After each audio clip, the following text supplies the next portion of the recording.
السلام عليكم. دقائق قليلة ربما تساهم في تغيير حياتك بشكل كامل. أتحدث إليك فيها عن أمر واحد فقط، لو غيرته ستتغير كل حياتك بدون مبالغة. أبدأ هذه الدقائق مع قصة صديقي المقرب جدا مني، الذي يحكي لي فيقول: لدي عادات سيئة كثيرة وتقصير في الكثير من العبادات، ولطالما عملت على إحداث تغيير في حياتي، وكنت دائما أفشل وأعود لما كنت عليه. فرغم عملي لدين الله والقيام بأعمال تطوعية، إلا أنني أحتقر نفسي لأنني لا أصلي الفجر في جماعة، وكذلك لأنني لم أستطع أن أحافظ على ورد قرآني يومي إلا في رمضان، وكذلك أذكار الصباح والمساء أنساها رغم سهولتها. وكذلك من عاداتي السيئة أنني كثير السهر، وأنني أتأخر على مواعيدي ولا أعلم أبنائي رغم معرفتي بأهمية ذلك. وكذلك لدي تهاون في النظر للمحرمات، وكذلك إدماني على الفيسبوك لوقت طويل يوميا. هذه أكثر الأمور التي كانت تؤرقني، ومنذ سنين طويلة وأنا أحاول تغيير كل هذه العادات، وأقوم بذلك يوما أو يومين أو يزيد قليلا، ثم أفشل وأرجع مجددا كما كنت، حتى يئست من نفسي، وأصبحت إرادة التغيير عندي أضعف بكثير من قبل. ولكن كان هنالك موضوع واحد فقط يقض مضجعي، وهو عدم صلاة الفجر في جماعة، بل أحيانا للأسف عدم صلاتها في وقتها. واتخذت قرارا، وهو أن أحافظ على صلاة الفجر في جماعة فقط، لا شيء غير ذلك. سأقبل نفسي مع كل العادات السيئة التي لدي، وأنا مستعد أن أضحي بكل شيء حتى أحافظ على صلاة الفجر في جماعة فقط. مع هذا التركيز بدأت في التفكير. سألت نفسي: لماذا لا أصلي الفجر في جماعة؟ أجبت: لأنني لا أستيقظ بسبب طول السهر. ولكن لماذا أطيل السهر؟ لأنني أرجع من العمل متأخرا، أتناول العشاء ثم أجلس ساعات على الفيسبوك إلى وقت متأخر. عندها وجدت الحل، فبعد تناول العشاء بدل أن أجلس على الفيسبوك أصبحت أخذ كتابا وأذهب إلى السرير، وأنا الحمد لله من عشاق القراءة، فأقرأ في الكتاب وأنا مستلق ملتحف بلحافي، فيدركني النوم بعد دقائق قليلة. وهكذا أصبحت أنام مبكرا وأستيقظ مبكرا وأذهب إلى صلاة الفجر. نعم، بهذه البساطة. حدث أحيانا أني أستيقظ ثم أعود للنوم، فوضعت لنفسي عقوبة: عندما أضيع صلاة الفجر جماعة أنا أتصدق ب100 ريال، وعندما أضيعها في وقتها أنا أتصدق ب200 ريال.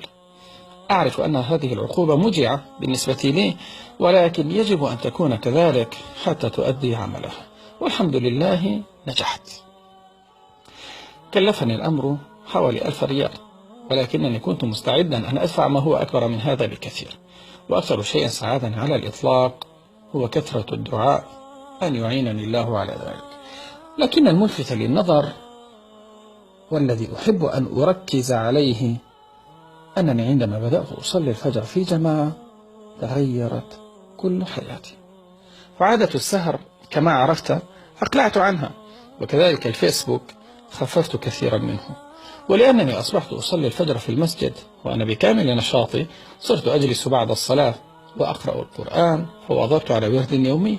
وفي طريق العودة للبيت أقرأ أذكار الصباح، ولنومي باكرا قلت ساعات نومي، فصرت أعلم أبنائي، وأصبحت أغض طرفي عن الحرام خشية أن يعاقبني ربي بالحرمان من صلاة الفجر في اليوم التالي.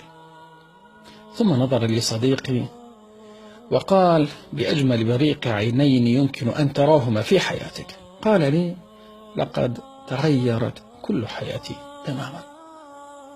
لم أكن أنوي هذا، بل كنت أريد فقط صلاة الفجر، فتغير كل شيء. وأعتقد أنني نجحت لأنني خففت من عبء المهمة، فبدلا من التركيز على 10 عادات ركزت على أمر واحد فقط. انتهى هنا كلام صديقي. في نفس اليوم الذي سمعت كلامه هذا حدث أنني قرأت في كتاب قوة العادات لتشارلز دوهيك، وقرأت فيه فصلا بعنوان العادة المحورية. تحدث فيه الكاتب عن نفس الموضوع تماما. فكرة هذا الفصل أن هنالك عادات محورية ترتبط كل العادات بها، فلو تغيرت لتغير كل شيء. ويضرب على ذلك مثالا عن التدخين وعن البدانة وقصصا لأشخاص تغيرت حياتهم عندما غيروا عادة واحدة. إذا ليس بالضرورة أن تكون هذه العادة هي صلاة الفجر، بل ربما تكون الغضب مثلا، فالإنسان كثير الغضب يتوقع منه عادات سيئة كثيرة. فالغاضب يكون كثير العجلة، قليل الصبر، فاحشا في القول، ويمكن أن يكون لديه عادات أخرى سيئة كقطع الرحم وإساءة العلاقات والجوار، وربما الكفر اللفظي وغير ذلك كثير. ربما تذكرت أنا حديث رسول الله صلى الله عليه وسلم عن أبي هريرة قال: جاء رجل إلى رسول الله صلى الله عليه وسلم فقال: مرني بأمر. قال: لا تغضب. قال: فمر أو فذهب ثم رجع، قال: مرني بأمر. قال: لا تغضب. قال: فردد مرارا كل ذلك يرجع فيقول: لا تغضب. انتهى الحديث. مع إصرار الرجل وكثرة عيوبه، إلا أن الرسول صلى الله عليه وسلم لم يذكر له إلا عادة واحدة فقط، وكأنه صلى الله عليه وسلم يقول له: إنك لو أصلحت هذا الأمر صلح كل أمرك. أخي، ابحث عن هذه العادة وغيرها، واستعن بالله ولا تعجز.